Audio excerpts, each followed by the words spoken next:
Thank you so much. We might begin this presentation, which will go for about 90 minutes, which is really designed to make sure we have good conversations. My name is Kit McMahon. I'm the convener of Women in Adult and Vocational Education. And this webinar is being brought to you by the group of people who came together to really look at what the key messages and advocacy points need to be for Australia as we head into Beijing+30 or CSW69. I'm going to be joined today. We're going to have a panel of some of the authors that put that report together, and I will share the report in the chat in a minute. And this will be recorded and put on the WAVE website as well.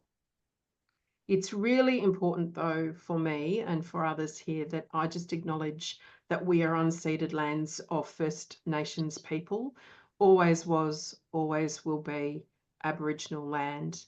I'm on Wurundjeri lands today. I work, live and play on Wurundjeri and Bunurong lands, and there's some images of the beautiful country on which I am lucky and privileged enough to be on today. So I want to pay my respects to the elders, but also all the elders of the First Nations people that you are coming from today.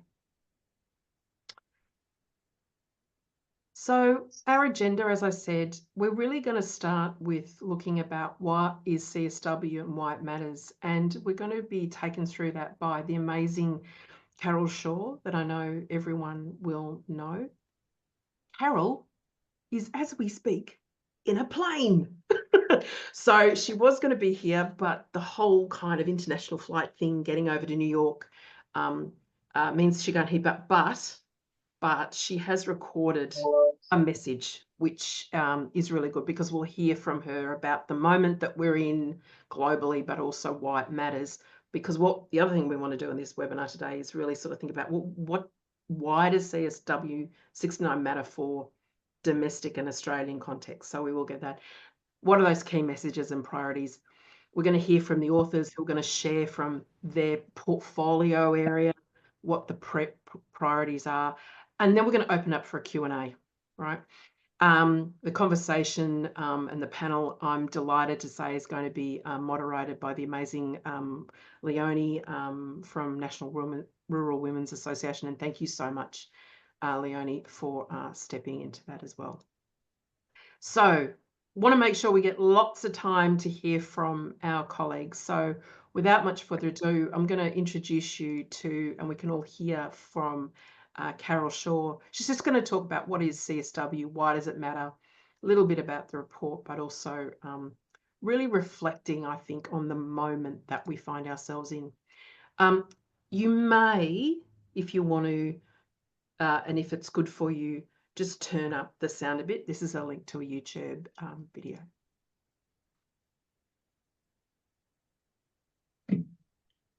Hey everyone, excuse me, sorry I can't be with you in person. I'm somewhere in a flight. My flight was delayed and that meant I missed my gap, so I'm sorry I'm not with you.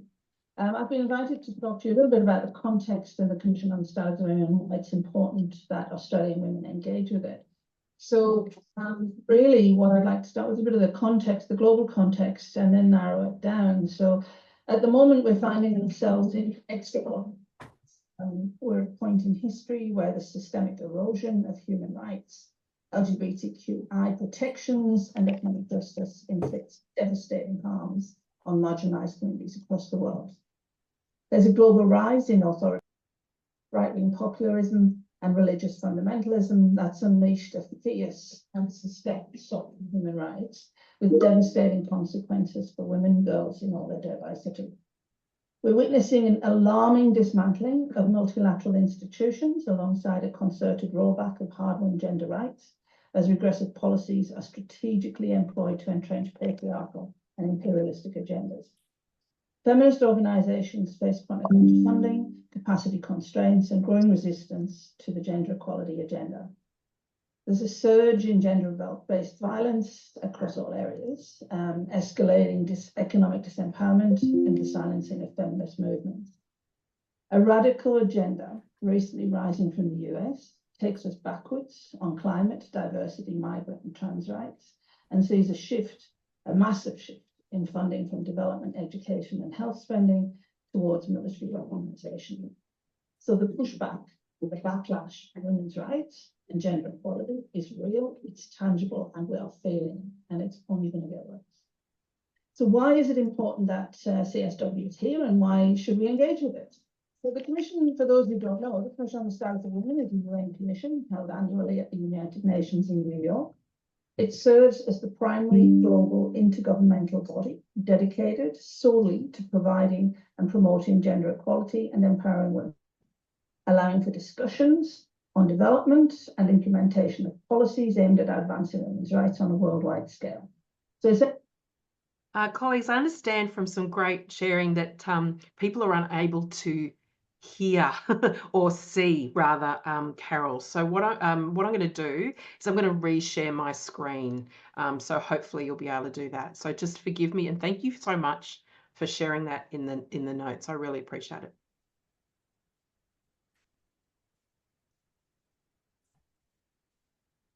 essentially acts as a platform to document women's realities, set global standards on gender equality, and advocate policy changes to achieve it across nations. Its policy work covers the 12 critical areas for the Beijing Platform for Action and B+5 outcomes document, as well as highlights new and emerging areas of concern. Through its focus on this agenda, CSW agreed conclusions support and assist in the implementation of CEDAW and other important conventions and treaties, and provides a unique gender lens for the United Nations for all of its programs. CSW plays a crucial role in shaping international policies and standards related to gender equality, including through the development of conventions and declarations. It helps raise awareness about the challenges women face globally and highlights the need for action to address them, and provides a space for activists and organisations to advocate for policies and actions to advance women's empowerment. CSW works through a programme of work, and it sets a full-year agenda of work, and on the 5th year provides a full review of the 12 critical areas contained in the Platform for Action. This year, we're at the point of the 30 years of implementation of the platform, so it's called Beijing+30. So why does it matter for Australia? Well, participation with our CSW annually creates a unique process for us in Australia to actually advocate together with government on a specific issue, to discuss, debate and create space, and to allow grassroots organisations and those from marginalised communities who wouldn't normally have a voice in these processes to bring their voice into policy discussion. With the B30 review this year, we also have the opportunity to measure Australia's performance across all areas of its Platform for Action. So every 5 years, we are able to monitor and evaluate our government's, from an NGO perspective, our government's progress against the Platform for Action. And it provides us an opportunity to reflect on new and emerging issues, to bring new voices into global and regional processes, and to hold our government accountable for the promises made in Beijing back in 1995. So we've prepared this report. What did we do with it? The Australian NGO report was prepared in preparation for the Pacific High-Level Regional Meeting in Beijing, held in Bangkok in SCAP, which is the UN regional body, in November 2024. The report was collaboratively worked on by teams with different contextual and technical expertise in their specific area under review, and we're going to hear from them later. This report was then presented to the Ombudsman on the 8th of October to enable the opportunity for civil society voice to be presented through the regional discussions at SCAP, so that the government knew what we were saying, and take it into that high-level meeting in November, which is the preparatory meeting for the Beijing+30 in CSW March this year. The NGO report shared with UN Women in New York as well, and the review process allows NGO perspective and the NGO reports to be shared globally with other NGOs through that process.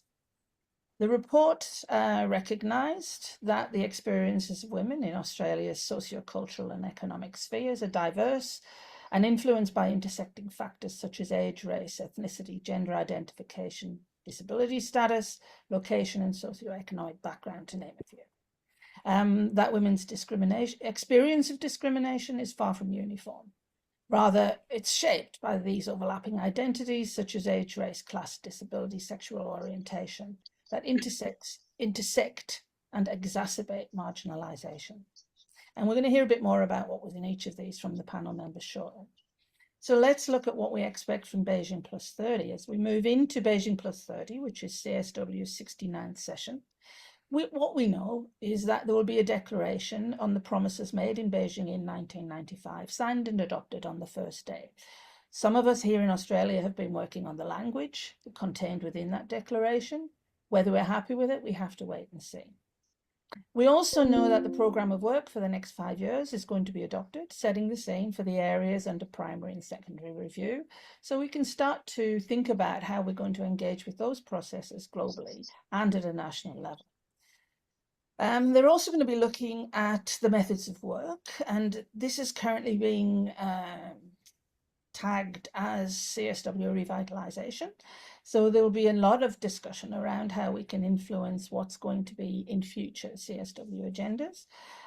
What we know is that thousands of delegates will be arriving in New York. We also know that many will be stopped from coming due to funding cuts and these new entrants, the visas will be closed. Excuse me. What we also know is the importance of engaging with global processes. While it takes a long time, it helps hold our own governments accountable to their promises and brings back the discussion to our constituencies here in Australia. So we need to learn better how to ground the global into national policies and procedures that bring about real and sustainable advancement on gender equality here in Australia. And before we move into the amazing speakers we have here today, I just want to really come back to this context that we're with and the context for CSW. So CSW is taking place in a very challenging human rights environment where personal safety and security is a little bit, we have to be careful with that. There are fundamental attacks on human rights, and there's almost a carte blanche by this new US government that says, yes, it's fine to do that. This global permission that's occurring for human rights regression is in action and will currently be. We'll certainly be aware in the agendas of what's happening with that. What it is critical for, what Beijing+30 is going to be really critical for, is for this moment in solidarity, because while we're in this really desperate times, we really do have this moment where we can come together and work in solidarity to have collective action about what's happening, not just to us, because we don't stand alone in this journey. What's happening to all women in every country in the world, really, because our empowerment, our liberation is tied with their liberation. There is no liberation if someone is still bound within these bounds of purgatory that we see. So that's what I would like to say. And I know there'll be much, much more said in the next few minutes, in the next hour or so. I do hope I can get in to catch the end of this. And if I do, I'll say hello. But other than that, I'm sorry I'm not there. And let's move into the next section. Thank you. Bye. Good afternoon. It's good morning. Sorry, it's morning where I am. My name's Leonie Noble, and I'm the co-convener of the Women's Rights, Gender Equity Caucus, and we helped put this together, essentially. I'm also an ambassador for the National Rural Women's Coalition in Australia. We've just heard Carol talk about this moment in time and the work that we're also passionate about, and it's really hard to hear that. This segment is about what is the impact of this moment in time, essentially.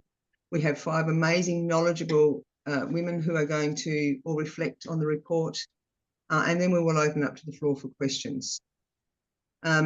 The panellists are all going to be asked one question, and they're going to reflect on one question. And I'm also going to ask the panellists to just give a very brief talk about themselves very briefly at the start of their presentation. So the question that they're all going to answer is, reflecting on the report, what and what the NGOs have said. What are the key areas that came out for you in your priority area, and how can we use that moving forward? Now, that's a big bite of the cherry to answer in 6 minutes, but I'm pretty sure that the Q&A that will come after will help tease all that out. So the first of our amazing speakers is Tanya Farha, CEO of Safe and Equal, Freedom from Violence. And Tanya today will be addressing systemic barriers to safety. Welcome, Tanya. Thanks, Leonie, and hello to all my colleagues here today. I'll just start by acknowledging I'm joining also from Wurundjeri lands today, so I acknowledge elders past and present, always was, always will be. I also just want to acknowledge, I think a couple of the other authors are in the audience as well today, so Margot Garinos and Julie Oberon. So just to acknowledge that the violence chapter was written by about 6 people, but I just happen to be the one here speaking today. I think I've made some notes here, and I'll try and go fast so that I make my 6 minutes, but I think one of the most important things to point out that we found in the report is the persistence of the prevalence data here in Australia regarding women and girls' experience of particularly domestic and sexual violence, and the fact that those women experiencing multiple forms of oppression, such as women from First Nations communities and women and girls with disabilities, they remain significantly at risk of gender-based violence. So the data is persistent in this area.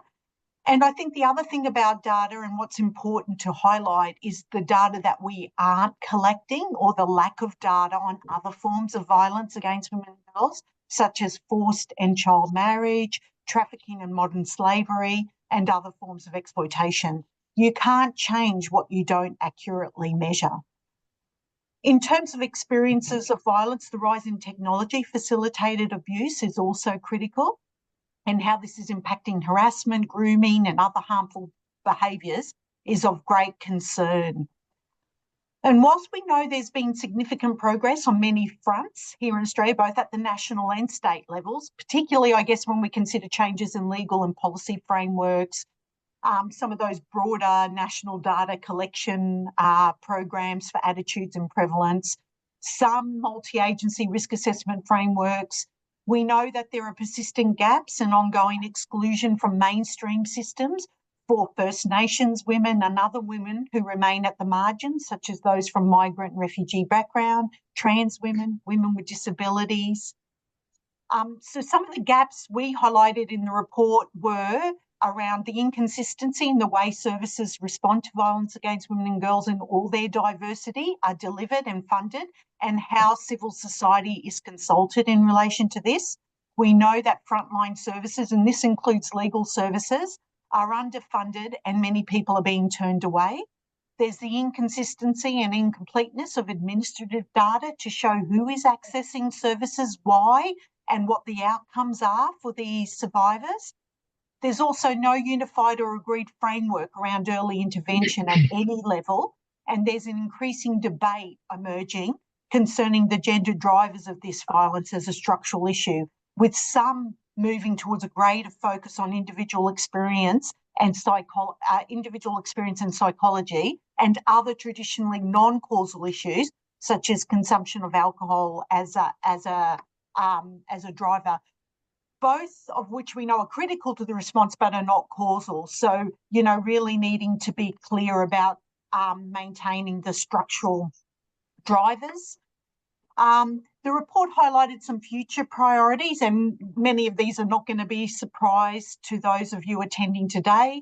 And this means the continued focus on transformational change and structural drivers of gender-based violence, urgent investment in adequate funding to meet the ambitious goals of the national plan. So we need a national partnership agreement that covers the life of the plan, ensures agreement between the Commonwealth and state and territory governments for comprehensive funding for frontline services to meet demand, as well as all the other initiatives, including early intervention and primary prevention. We need to invest in specialist family and domestic violence services for and led by First Nations communities. We need multi-agency risk assessment frameworks and information sharing at the national level, because we know people are moving around the country either to escape violence and for those who are using violence, allowing them to continue to use their violence without accountability. We critically need to invest in social and affordable housing for people escaping violence, or fund comprehensive solutions to keep women and children safe at home. We need to reform the migration system to make sure that women on temporary visas and their children can access all protections, services, income support, justice and social housing. And we must increase funding for initiatives that target all forms of GBV, in addition to those for family and domestic and sexual violence. And we must continue to increase our knowledge and practice around technology facilitated abuse, including the potential and harmful outcomes of new technologies such as AI and other forms of online harms. So that, in essence, is the chapter that was outlined on freedom from violence. So I might stop there, but I'm happy to take any questions when we come to the Q&A to make sure everyone gets a chance to talk to their issues. Thanks, Leonie. Thanks, Tanya. That was fantastic. I'm now going to move on to the wonderful and warm Claire Ghibellini from Women's Disability Australia, who's going to talk to us on climate change and gender, women's leadership and climate adaptation. Welcome, Claire. Thank you, Leonie, and good morning, everybody. My name's Claire Ghibellini. I'm coming to you from the lands of the Whadjuk people in the Noongar Nation over here in Boorloo or Perth. So I am part of the Australian delegation, actually, the official Australian delegation, alongside my other CSO rep and friend Jocelyn Eates-Tass, who is on the board of NATSIWA. By day, I'm a policy officer at Women with Disabilities Australia, but I also wear a number of other hats in the disability sector, and also do quite a bit of work in climate change and emergency management. I have the sometimes interesting privilege of being a volunteer for the Department of Fire and Emergency Services over here and with Disaster Relief Australia. So I kind of do lots and lots of things around this space. I do just want to start by acknowledging the traditional owners of where I come from here in WA, and pay my respects to elders past, present and emerging. And I also want to take a moment to say a massive thank you to the wonderful women who contributed to the bulk of this chapter. I worked slightly differently, so I really just wanted to take a moment to acknowledge the incredible depth of information and commitment that these women showed in putting this together. So I'm just going to, again, you know, as Tanya's done, give a really big overview of the chapter and then hold for questions at the Q&A time. I don't think I'm going to be telling you anything that you don't really know, but I will kind of go through my piece anyway. But we know that the latest scientific evidence paints a really, really stark picture of our changing planet, and Australia is absolutely no exception. I think, you know, it's fairly good. Accurate to, sorry, I've only had one coffee this morning, but I will get there. You know, we've experienced much more frequent and intense bushfires, droughts, floods, you know, all of these different extreme weather events in recent years, and they are coming thick and fast, and the time that we have in between them is rapidly diminishing as well. We in the sector that I work in, sometimes we talk about a high risk weather season. We're starting to refer it as, you know, it's just all year round now, because if we move from one, we move into another problem. So the thing though that I struggle with in the sector is that there's often a lack of awareness that the climate related disasters are not gender neutral. We know that they exacerbate existing inequalities, and they actually disproportionately affect women and girls. And like Tanya has said, the data is grossly incomplete, and we need to have a really good hard look at how we can address that, because the data informs the policy, and it's actually a really essential tool for us in our advocacy work. Sorry, speaking of emergency services, they're going up the street right now. It's an important tool for our advocacy work. We have to speak the language of policymakers, and we have to have that evidence to show the need, and that's why we need that data.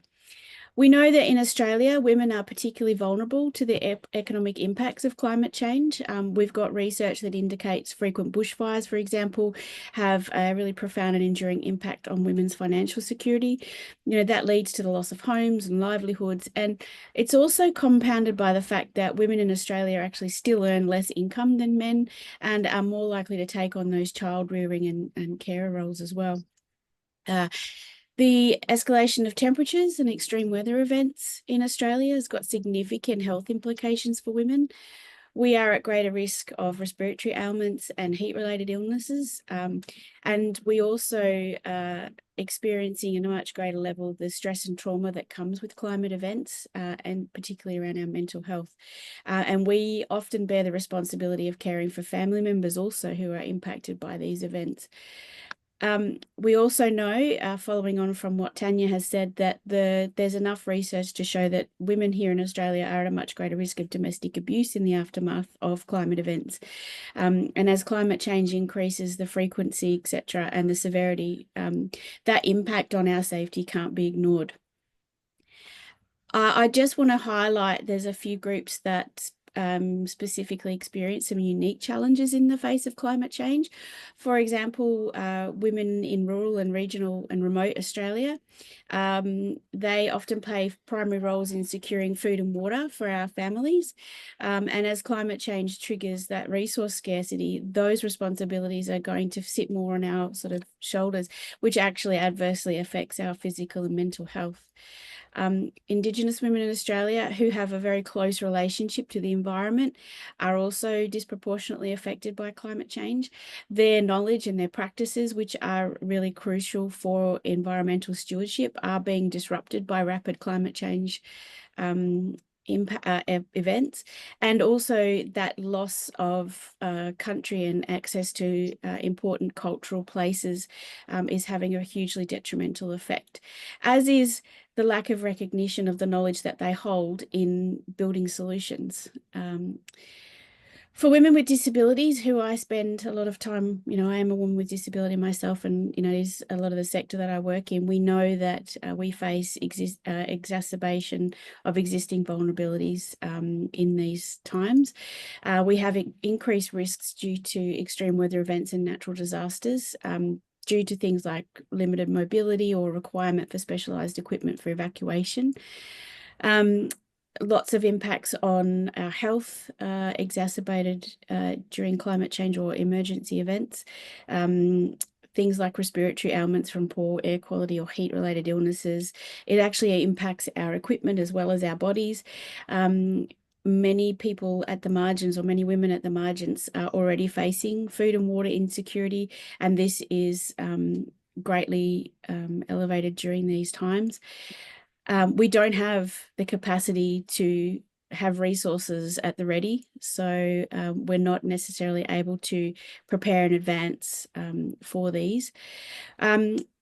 Also, for all women, there are the economic consequences of climate change, such as job losses and increased poverty, something that we cannot ignore. When we talk about education, as well as economic opportunities for women and girls in Australia, we know that climate change is impacting the educational opportunities that we have access to. When we think about things like school infrastructure that gets damaged or destroyed due to extreme weather events, we know that education is interrupted.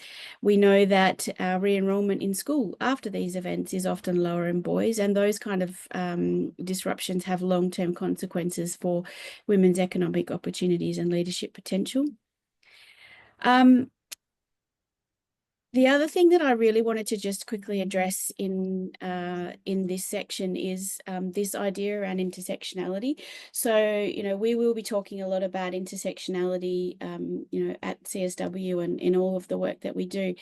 But I really wanted to encourage everyone to think about intersectionality is something a little bit broader than what you might be thinking of it right now. So right now, if I was to say to many people, or to say to a policy person within government, what does intersectionality mean to you? They will be talking about making sure that they include people with disability, including people from Aboriginal and Torres Strait Islander communities, culturally and linguistically diverse communities, from the LGBTQIA+ community, which is very important. But what I think is an essential part of this conversation as well is that we broaden that idea of intersectionality to include women who are living in rural, regional and remote areas as well.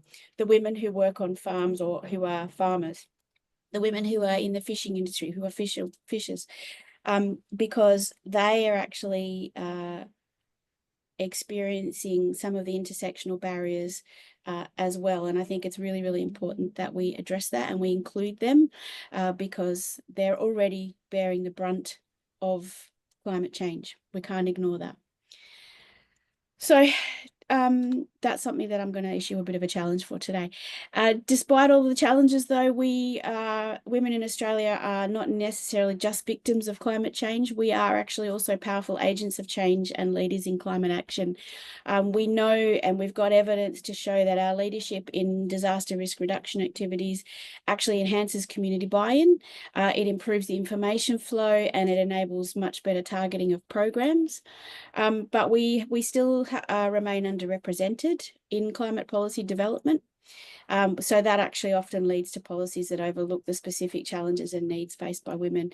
And that includes women with intersectional identities as well. We know that we have some amazing women who are leaders in all of those intersectional spaces, but it's very hard for them to get in the door and at the table, and we need to make some targeted efforts to make sure that they are, because ultimately the outcomes for everyone are better. So as we move forward, we want to commit and we want to see some commitment to a gender responsive approach to climate action in Australia. So this means actually being meaningfully involved in climate decision making at all levels, internationally, nationally, state, right down to local government and community organisations. It means we need to integrate gender considerations into climate policies and programs. And we need to also think about the way that we provide support and make sure that we're actually providing targeted support to women and girls in those sectors with increased vulnerability and the regions as well, including rural, regional, remote and Indigenous communities. It's really important that we recognise and value that traditional knowledge in climate adaptation strategies. There is so much knowledge there that we are just ignoring, well, not necessarily us, but the decision makers are ignoring, that could be so beneficial to getting us through and to the other, hopefully one day to the other side of this growing crisis. And it's really, really important that we address the root causes of gender inequality that exacerbates the climate vulnerabilities. One thing that I get the most frustrated about is, you know, people think that, not necessarily this group here, but others think that sort of climate change exists in a silo, but it doesn't. It impacts every single area of life. It impacts gender-based violence. It impacts safety. It impacts economic participation. It impacts sexual and reproductive health rights. So there's no area of the work that we do that is not also then impacted by climate change. So I'm going to stop there as well and hand back to Leonie, and thank you very much for your time today. Thanks so much, Claire. And also thank you for including RRR, farming, fishing and regional women, because yeah, we are at the forefront of any impacts that are coming. Well, I think it's incredibly important. So they feed us. Sorry. Well, as a woman that lives in rural Australia and a fisherwoman, I thank you. What a fantastic. So we've had two incredible speakers so far, and now we're heading into our third, the lovely and amazing Ludmilla Quitko. I'm hoping I've said that right, Ludmilla, from Women, Peace and Security, Peaceful and Inclusive Societies. And she's going to be reflecting on elevating women's roles in peace building. Now, I've heard Ludmilla. She is amazing and so knowledgeable, so I'm really looking forward to this. Welcome, Ludmilla. Thanks, Leonie, and thanks to everybody who's attending and to our speakers so far and the ones to come as well. I'm really looking forward to it.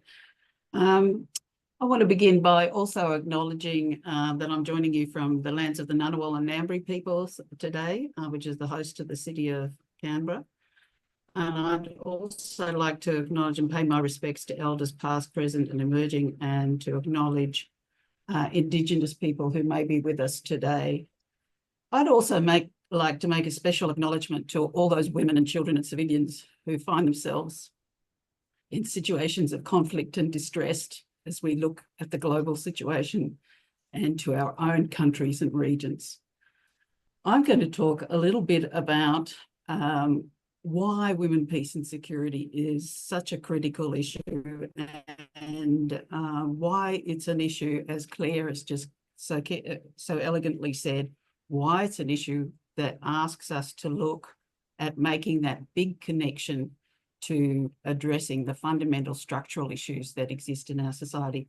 And I'm just going to give you a little overview here about how this came to be in terms of the connections to the global frameworks in Beijing+30. So in 1995, when we had Beijing Platform for Action actually put in place, we started to recognise that peace is inextricably linked with the equality of men and women and development as well. And in 1995, we looked at armed conflict in a way, because that's what the chapter was called back in 1995, Women in Armed Conflict.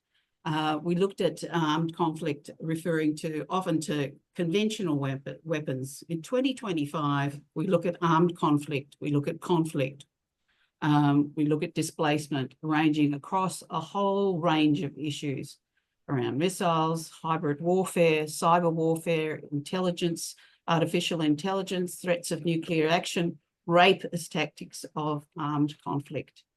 And in contrast, in 2025, we see global military expenditure reaching something like 2,444 billion dollars. It's the steepest increase that we've seen in funding of militarization and military inputs since 2009. The other important global context for those of us in this space is that it's the 25th anniversary of UN Security Council Resolution 1325 this year. And that's laid essentially the groundwork for the Women, Peace and Security Agenda, which was adopted in October 2000.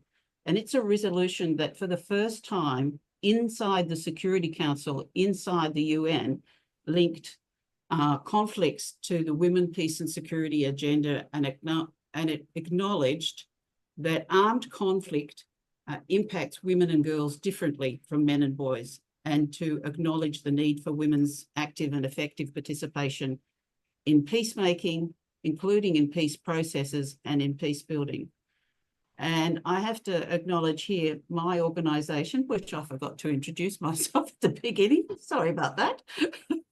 And that is WILF, Women's International League for Peace and Freedom, who has been one of the oldest women's peace organisations, being started in 2015 as a response to the First World War.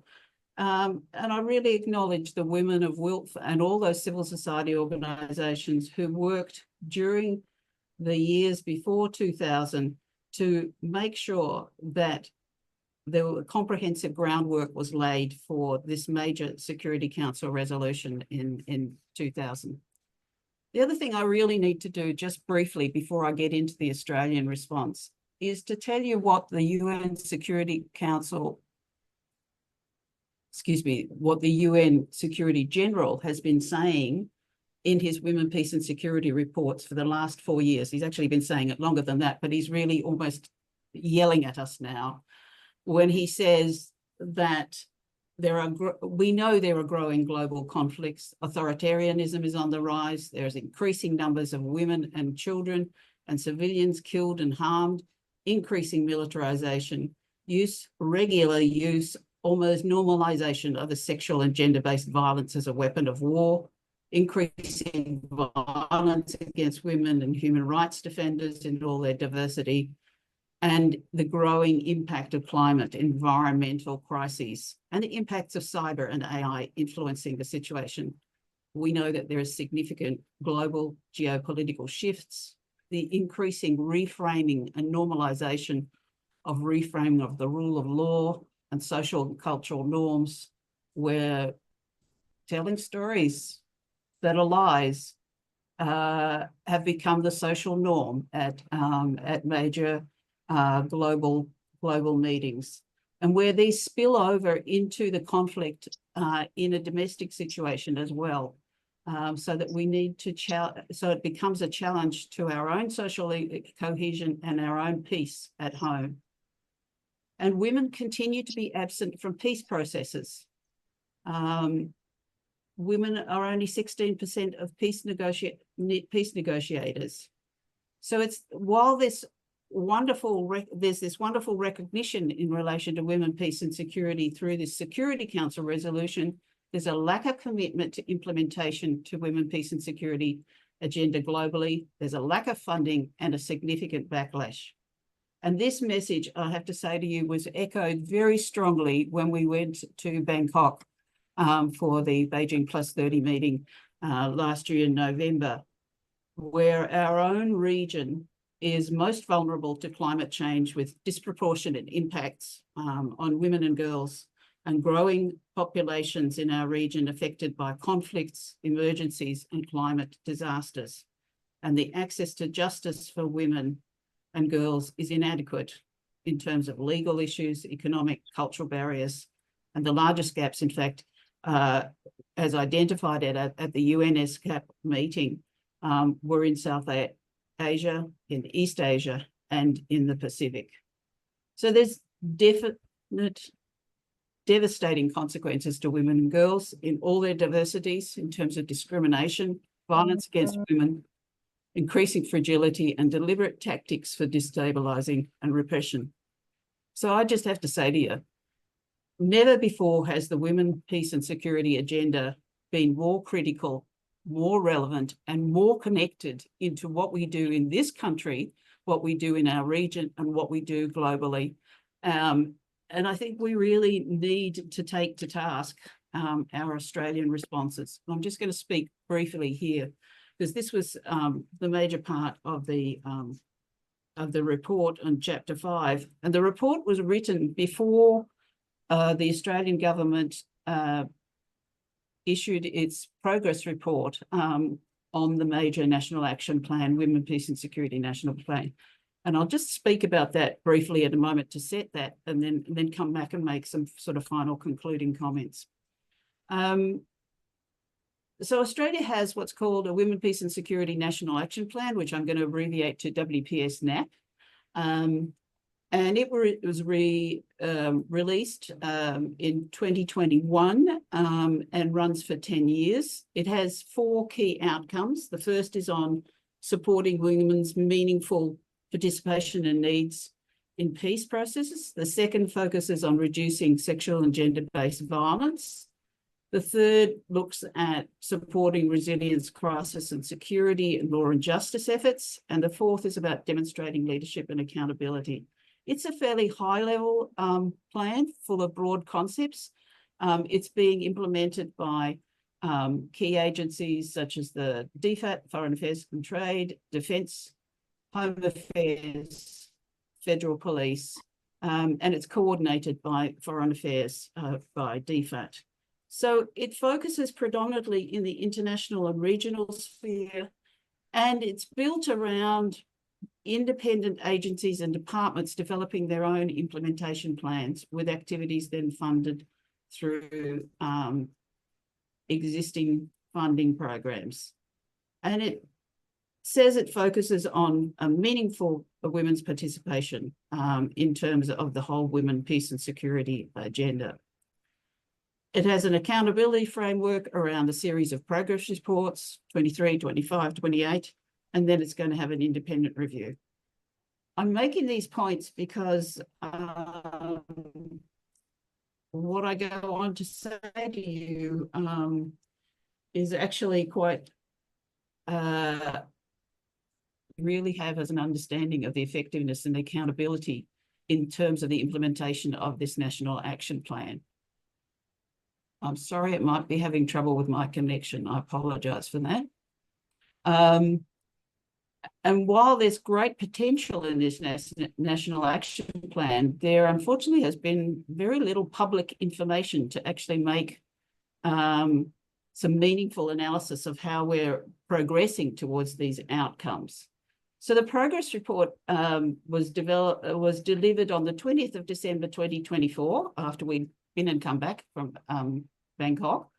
And it produces a broad range of case studies and highlights a breadth of work that's very interesting to review, being undertaken by implementing agencies and their partners. It covers off on 24 countries and it focuses on 2021 to 2023. You'll be pleased to know I'm not going to go through the progress report at this point. And for those of you who are interested in participating in this, I'd like to urge you to participate in the progress report discussion that civil society group is putting together, and I'll put the details in the chat in a minute, to review this progress report so that we can develop a shadow report to present to government about this. And the WPS Coalition, of which I'm co-chair as well, is actually, that's taking place tomorrow afternoon at 5 o'clock, for those of you who are interested. But I just want to highlight a couple of things that already echo very strongly both what Claire and Tanya have said, and I'm sure is going to come up with the other speakers. And that is to begin to question what the relevance of some of this documentation is. So there has to be a key question asked, that if you put together a 10-year plan, and I've just described to you the global context and what's happened since 1995, ever so briefly, how do we actually make a judgment call as to how this plan that was developed in 2020, 2019 responds to the current global context, given that we're in a situation of significant and rapid change in geopolitics and social and environmental issues since the development of that? Well, I think we have to actually ask ourselves a fairly basic and fundamental hard question, and that is the NAP fit for purpose? And is this actually reflected in the progress report of 2023? How is it being responsive? How is it setting priorities for the next 10 years? Which then raises the second question of accountability. How can you understand what progress is being made across this whole of government plan in the last 3 years in a timely manner, when the government as a whole and agencies in terms of their plans make decisions responding effectively in the WPS space, again, to these major geopolitical shifts? We actually haven't had a report in the women, peace and security space since 31st of July 2018 in the public space, because that was the end of the first National Action Plan. So I think it begins to raise some significant questions about how can we understand what progress looks like?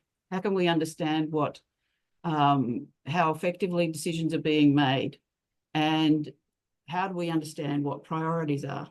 And it echoes very much what you were saying, Tanya, about not only the lack of data, but the lack of framing of the whole discussion, and picks up on what Claire was pointing to as well.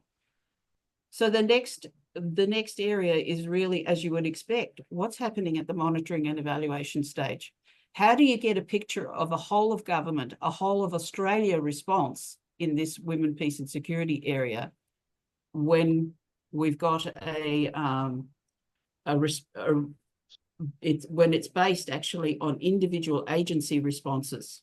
And that brings me to the second last point you'll be pleased to know, and that is funding. And it's just a basic question, and that is, where is the money? Because there is no discussion of any money in the sense of getting an understanding of what kind of funds are being put towards the efforts that are being made. And there are some wonderful programs and activities going on.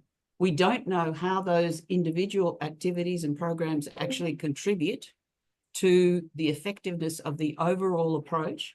We don't know where the resources are coming from. And without dedicated resources and dedicated budgets, there are some real questions about the risks to sustainable implementation, the kind of trade-offs that are being made, and where it is that WPS agenda is heading. Finally, I'm just going to make a quick comment about policy coherence. So in relation to women, peace and security, because it spans all of these broad policy areas, we really need to ask ourselves, how do we actually negotiate this domestic, regional and international continuum? How do we address some of the really fundamental structural issues that are underpinning this space?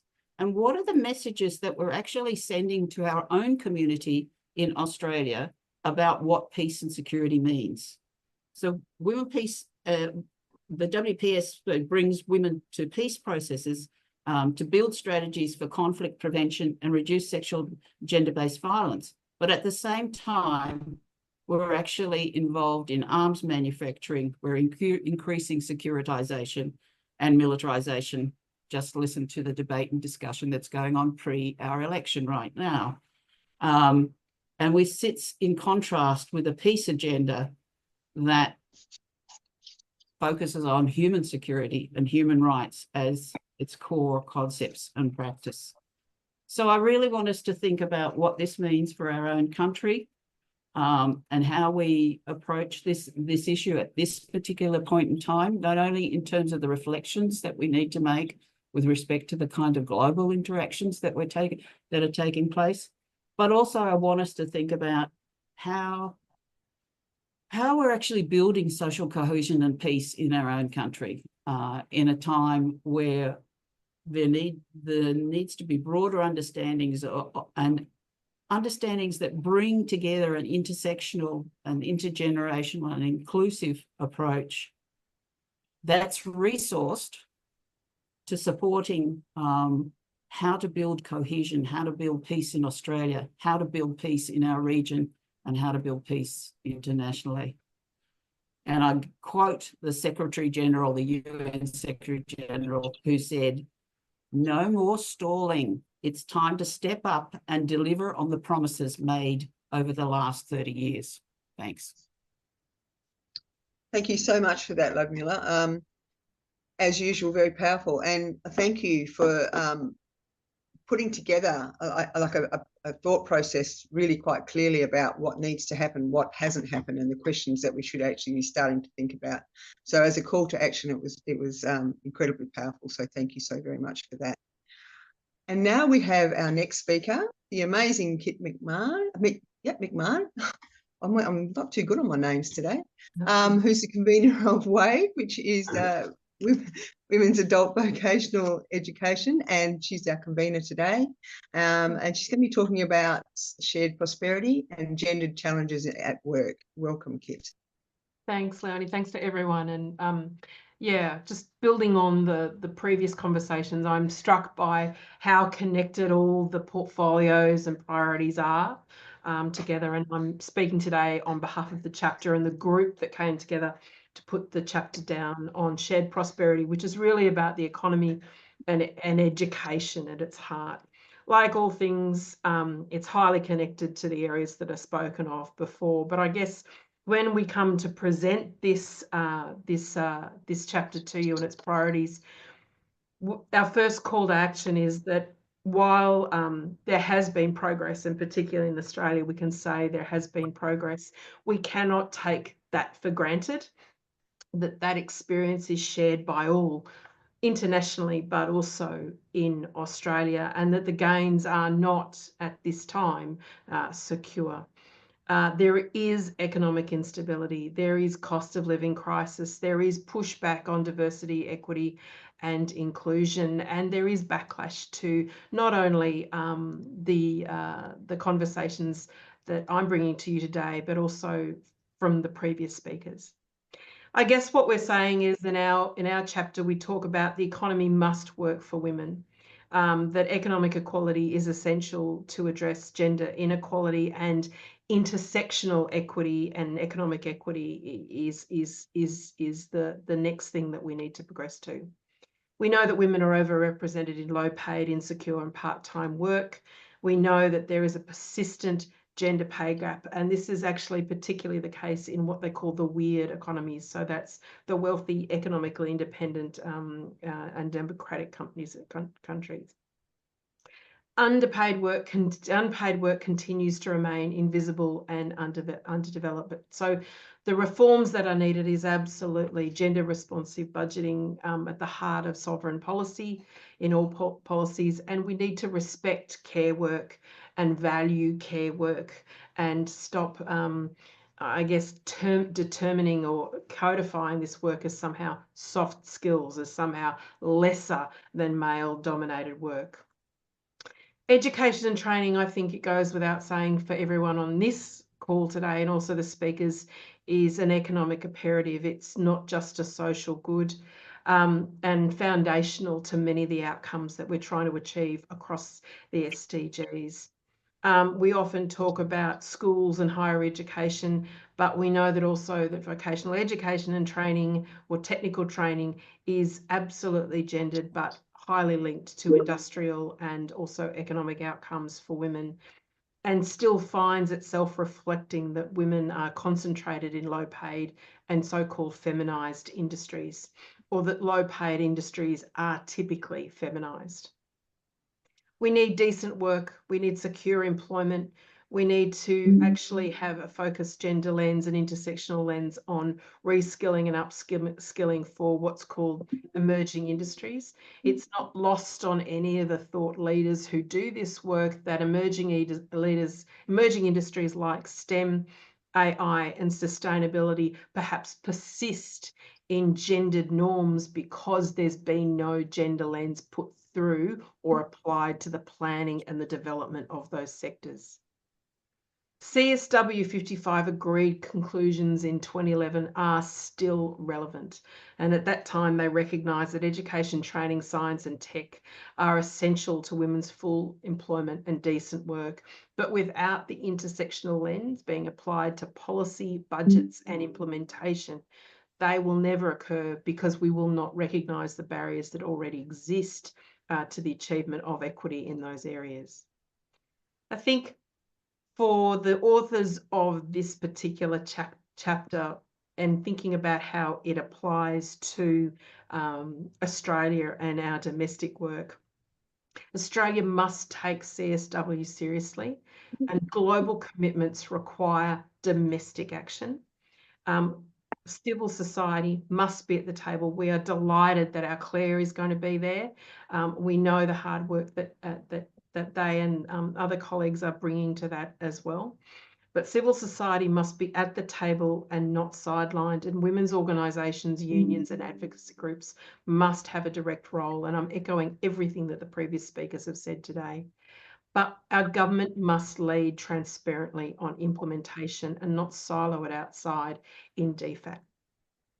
The path forward is a feminist economy centred on inclusion and equity, and economic security for women requires gender responsive investment in education and skills, fair pay, secure work and superannuation reforms, the recognition of unpaid and care work as genuine equitable economic contributions.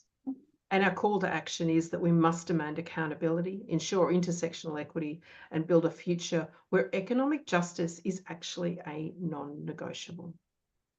And I think, Leonie, that's probably the headlines of that we wanted to bring to this discussion. I also just wanted to note that we were going to be joined by the amazing Bree Delahunty. I actually made it, kids. Gosh! All right, I'll hand back to Leonie. That's fantastic to introduce you, Bree. Well done. So good to hear you. Thanks, Kit. So I'm delighted actually to introduce Bree. I met Bree in Bangkok at the B30 regionals. What an amazing and passionate young woman who is going to make such a huge difference in the fight that we are all fighting. And essentially, you know, we have to acknowledge that it's young women like Bree that are going to take this fight and keep it going as we all age out, which unfortunately it's a, you know, it's part of life, isn't it? But Bree is amazing, and the work that she's doing and the work that she's done since she's come back from Bangkok has been mind-blowing. So I would really like to introduce Bree Delahunty from Girls Run and Young Feminists. Welcome, Bree. Thank you so much, and thank you for that very warm welcome. I'm sorry I am late. I'm joining you today from Gadigal land, and I just wanted to note before I start that I feel very privileged to be on a land that has such a rich history in women's leadership and community-centered leadership and growth. There's nowhere in the world like Australia, and no one else in the world can boast the kind of history that we have. So I feel very grateful in that sense. Thank you so much for having me. I'm here on behalf of Girls Run, and I also want to note that while I am speaking for like the young people, I feel like I am a geriatric youth, and so I just wanted to note that. And so I would consider myself more of a loving big sister role in the youth space, and the ultimate goal is that I can give this over to someone else. So Girls Run is a fairly new organisation, and our big goal is to create a space that young people can make their own. And our first big project for that was with CSW, and I want to quickly note that there has been so many incredibly wonderful and kind and generous people on this call who have made that possible for a lot of young people. And so I would consider there's a lot of feminist big sisters on this call that really should pat themselves on the back for all of the incredible work that they've done. And we created a youth statement. So we worked with about 65 young people through survey and roundtable to create the youth statement, which talks about the priorities for young people in Australia for going into CSW, and also the red lines, things that young people consider 100% important, and everything that they don't want the government or civil society to back down on in any kind of capacity. So there are some key areas that we noticed from our discussions with young people. The number one was youth leadership and political participation. There is, in these spaces and in like any kind of institutional power, sometimes it's hard to break in, particularly if you're from different backgrounds, you have different abilities, or maybe you just haven't understood particularly how those institutions of power work and operate. And for young people, there's often a lack of meaningful youth participation in these decision-making processes. Sometimes there is an element of tokenism, but that's not really making the big change that we require. So young people are calling for continuous, sustainable and formal leadership opportunities for marginalised voices through all stages of policy development, clear accountability measures and reporting requirements for youth inclusion, and comprehensive framework supporting both identity-based and political representation, ideally through quota systems or political dedicated funding. And we do have to allow for youth-led processes that create substantive influence in intergovernmental procedures that ensure that diverse women and gender diverse people can lead in these traditional male-dominated spaces. These spaces, I feel like we've all can attest to this, can be kind of unwelcoming if you're not built by the kind of person, if you're not built like the kind of person who originally built them. And some of these spaces, honestly, are exclusionary by design. And so through a youth accountability lens, we are able to kind of critically interrogate that kind of exclusion and make sure that we're including as many people as we can in an equitable way. Number two that young people found was climate justice and a prioritization of First Nations knowledge in climate justice. So the emerging critical priority was the need for climate justice frameworks that centre equity and they centre First Nations wisdom, particularly in Australia. First Nations communities have been environmental leaders and environmental managers for longer than human memory can even comprehend. And I feel like that needs to be set. We, as the young people, feel like that needs to be centred. The other pieces included equitable access for climate adaptation resources, dismantling systemic barriers that exclude marginalised voices from environmental decision-making, and development of comprehensive frameworks that address climate-related displacement. And I'm also seeing that Mary from Women's Climate Congress is on this call, so she knows much more about this than me. The next piece I wanted that young people flagged was digital safety and gender-based violence. Even the world of the internet that I grew up in is horrifyingly different than the average 13-year-old is growing up in now. So there are significant concerns about digital safety as a vital component of protecting young people from gender-based violence. And the clear priorities included the recognition of technology-facilitated abuse as a serious form of gender-based violence, comprehensive education programs on digital safety for everyone, and stronger protective frameworks and dedicated resources for prevention and response. And moving forward, we really must advocate for robust digital safety measures that address the increasing potential for technology-facilitated abuse that is particularly targeted and particularly affecting young women and gender diverse people. If I'm running out of time, I'm sorry. The next piece was economic justice and right. The statement called for economic justice for young women, including concrete commitments to address systemic economic inequalities. The particular piece that was flagged was housing in Australia, mandatory inclusion of affected communities in economic policy development, and clear accountability measures from reporting requirements and transparent budget allocation. And going forward, we must prioritise economic frameworks that address living wages, social protection, labour rights for informal workers, and the protection of migrant workers. And before I talk about how we can move these priorities moving forward, I know that I've listed almost every part of the human experience, particularly in Australia. And so I know that we have a lot to do. And I do really acknowledge and celebrate that there are a lot of people on this call and in the world that are working to make these elements easier. But how I think that we can move these priorities forward, and particularly what young people found would be the most beneficial to include their participation in these spaces, is to strengthen inclusive and accountable decision-making. So implementing formal consultation mechanisms that engage young people as partners in decision-making. And so an excellent stellar example of this is Carol Shaw, who I think might also be on this phone call, who was someone who brought me into this space and kicked down the door for me. So I've been able to try and kick down the door for other people. So it's definitely in action in these spaces. Include multi-marginalised people in decision-making processes. Claire, again, is one person on this call who is excellent at this and making space and making room for other people. So I think that I'm just saying it, that she's actually living it. And also developing clear metrics to measure meaningful youth engagement versus tokenistic representation. The next piece is addressing digital challenges with youth-led solutions. And before I start, I just want to do a loving joke here. Has anyone had to explain how technology works to their parents? Okay. Who has had technology explained to them by someone younger? Okay, cool. We're all in the same boat. It's moving fast, it's moving quickly, and it's moving faster than it can be regulated. So we do need to be starting to create stronger deterrents for technology-facilitated abuse, particularly how it impacts marginalised communities. We need to implement comprehensive online safety education with intersectional approaches. Everyone engages with the internet differently, and we need to make sure that we're accounting for that. We need to push stricter platform accountability and content moderation in an equitable way. And we need to develop special protections for women and gender diverse people from marginalised backgrounds.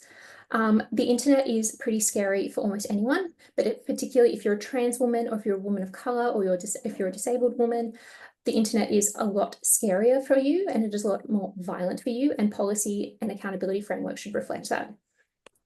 The number 3 is developing climate justice frameworks that centre young voices. We are all deeply impacted by climate change, but for the people coming up behind me, climate change will impact every decision and everything that happens in their entire lives. So we need to support local climate disaster response plans developed with vulnerable groups. We need to implement aggressive carbon emission reduction policies that acknowledge intergenerational justice and create inclusive climate adaptation programs that incorporate youth perspectives. The next piece is creating pathways for economic justice, addressing housing affordability as a critical concern for young people, implementing policies that tackle employment discrimination, particularly impacting young people and young people of intersecting identities, and develop specific supports for young people facing cost of living pressures, and create economic opportunities that recognise and value care work, which is what I heard Kit talking about earlier, which is we 100% reflect and amplify. The to-do list we have for the call to action and how we can actually make this a reality is redirecting resources towards youth-led initiatives for sustainable, flexible funding, creating measurable accountability frameworks that track progress on youth priorities, developing intergenerational mentorship models that value youth expertise and create kind of a big sister chat kind of model and safe space for learning and growth for everyone. And then, of course, building cross-sector solidarity between youth movements focused on climate, economic justice, and digital rights. And while these are concrete steps and there is a lot to do, I really have a lot of faith in this community and this group of people to amplify and bring these pieces forward, because what has happened so far, even in the short amount of time we've been developing this project has been incredibly inspiring. And thank you very much for including me. I'm sorry I was late. You weren't late, you were perfectly on time. Thank you for that. Thank you very much, Bree. I'm going to indulge myself just for 2 seconds, so I'm sorry, Kit.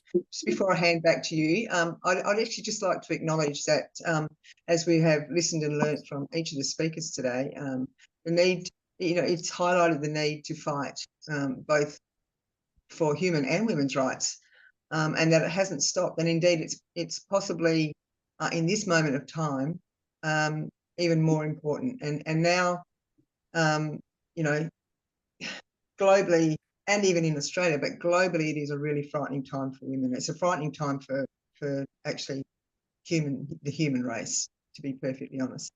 So I want to thank you all so much for being here. Thank you to the speakers, to the women who've contributed with their time, knowledge and passion to the report, the participants who have made time to log in, listen and learn, and especially to Kit, who has been the driving force between us all to get this webinar up and happening. So I thank you all, and thank you for giving me this 5 minutes to do this little bit, and I hand back to the amazing Kit to continue.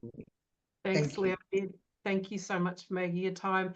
Colleagues, we've got about 15 minutes before we come to a conclusion, and we did want to provide the opportunity for any comments or queries or questions to be raised to the panel. Not sure, please feel free to raise your hand, put it in the chat, or take yourself off mute. It's completely up to you, but I might start if that's okay, and I might go to Tanya. And I guess my question for you, Tanya, is how can grassroots organisations best engage with policymakers, in this international moment, in this moment that Leonie talked about, where we have got this open backlash growing about how to ensure that these priorities are heard and acted upon? Oh, thanks, Kit. I'm not sure I'm the best person to start on this, but what I know this. I guess what I will say, and I'd be interested to hear what some others think. I think this now more than ever is critical time for collective advocacy, because I think the drive to separate will be strong, in some of the pushback and the resistance and the backlash that we're getting, particularly around gendered issues, and being able to stay collective both at the grassroots, at the organisational, at the peak level, also then, trying to influence the policy level and making sure we're representing women and girls in all their diversity is going to be really, really critical. So I think that we need to make space for conversations and for places where we can get together and have those discussions and make sure that we're all equally informed and that we all have an opportunity to contribute to a collective advocacy, because I think now more than ever, it's what matters most for all human rights. I mean, women's rights are human rights, but making sure we are staying the course on all human rights, and I think that's really important. I think that, we need to be able to, I know, I'm from Victoria, not everybody is, but we've been trying to find more spaces to have those collective discussions, both at the grassroots and above that. And I think we all need to do that and then find a way to come together nationally, I think, to influence the debate. But that's just, there's some of my thoughts. Thank you so much, Tanya. And that was the call to action that indeed Carol did, is that we need to act in solidarity. Claire, over to you. Yeah, thank you. Look, I just wanted to also, I guess, strengthen what Tanya is saying. One of the things that I learned very early on as I became I love that some people think I'm young, but I'm actually quite old and cranky, is that, have a look around the table. Who's not part of your conversation? Why aren't they part of your conversation? And how can you address that? Because, I'm going to sort of speak from a women with disabilities perspective. CSW last year was my first foray into CSW, and I didn't see a lot of us, if that makes sense. So, and the reality is kind of like everybody's been saying, there is no one issue here that sits in isolation to the rest. So have a look at who's at the table, who's around, who's missing, but also have a look at ways that your common or your, the separate things that you're all sort of working on, but have a look at the commonalities there and how you can strengthen that movement all together. Because, like if we talk about, again, obviously I'm focusing on climate change today, but there's no one area that is not intersecting with climate change. So who is in the climate change movement that can actually help you further your cause around gender-based violence? So really, more than ever now, it's becoming evident that there are people whose goal is to divide us and to isolate us into other different groups of people. And that they came for this group of people and I didn't say anything, and in the end they came for me and there was nothing left. It's so relevant to this work. It's so relevant to this work. And I also just think it's really important to recognize that we are not necessarily safe here. We're talking a lot in the work that I do.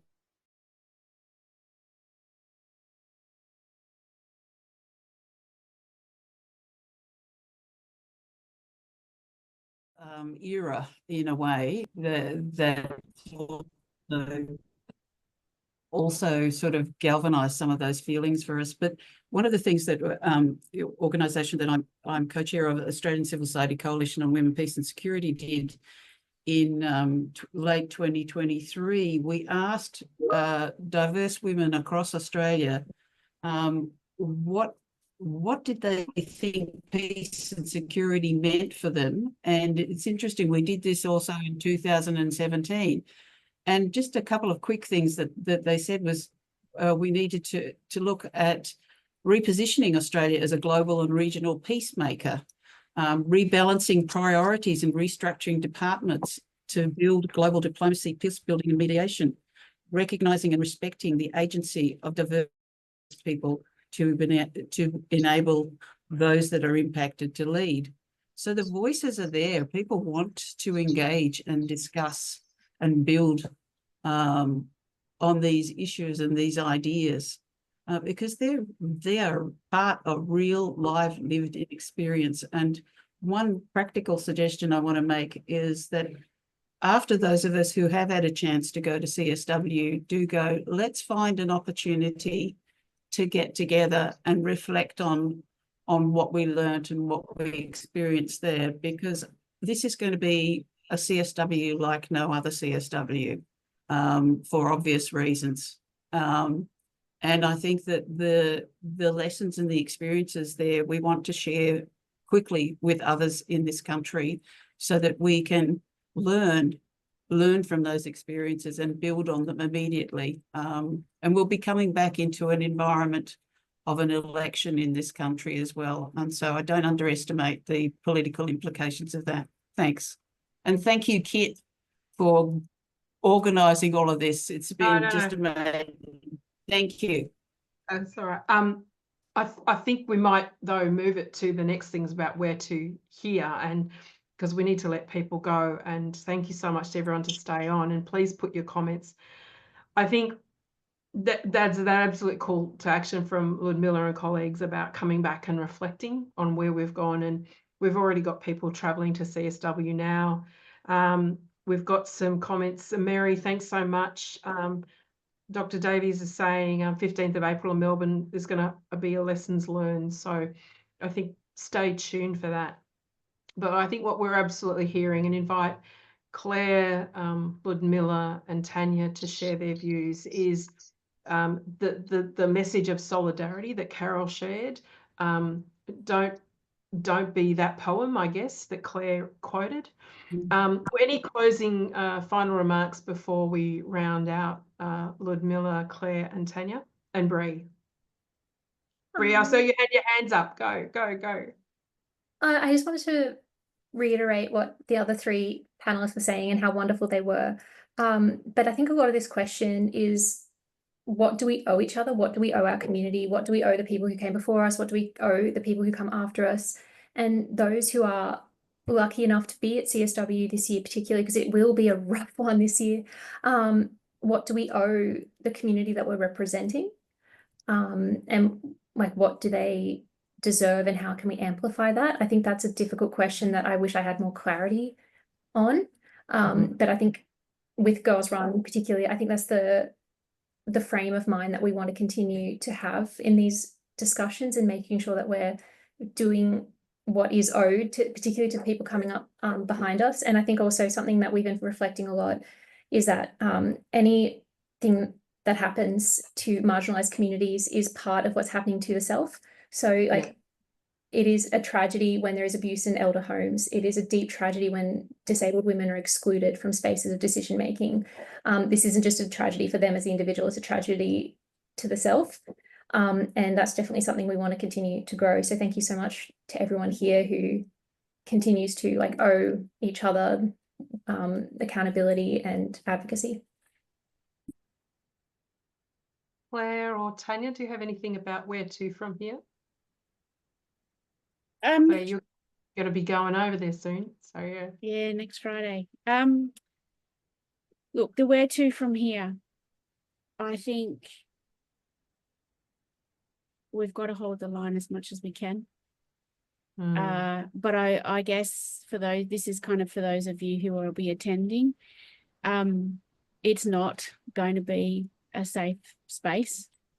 And so I really want to just go back to my previous comment and have a look around at who's there and how can you support on the ground, because there will be you know, people who will work to isolate us and who will work to isolate. You know, I'm a white woman who can pass as straight most days of the week. So there will be people looking to eliminate people from different cultural backgrounds there or isolate. There will be people who are looking to isolate and intimidate the queer community. So I guess, you know, let's take care of each other in the immediate CSW environment, check in on each other. We will be hosting daily briefings. That information will come out. Gather the information that you can, gather the allies that you can, you know, think about how you're going to network, because when we come home, there's going to be a lot of work that has to happen. And I know that we'll have that meeting once we get home and we'll talk about that. But I suppose wanted to say to everybody, the environment in of itself at CSW is not going to be a fun time. There's lots of safety implications. There's lots of stress. There's lots of, it's going to make big feelings in us all about injustices and things like that. So take care of yourselves in that environment, support each other, network with each other. And, you know, if this is the time to be the ally, right, for those who sit at the margins.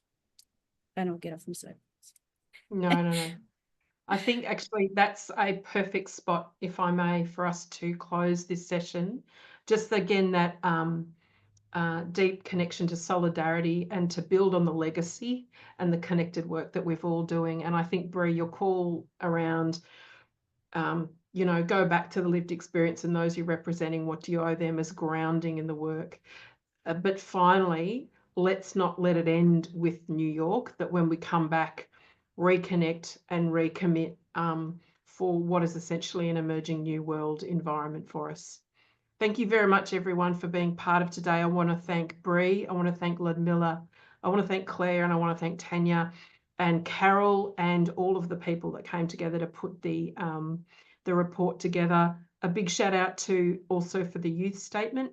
We'll get a follow-up email from today where we'll make sure all the things are linked and connected. But take care, stay safe, and we all walk in solidarity with each other. See you later, everyone.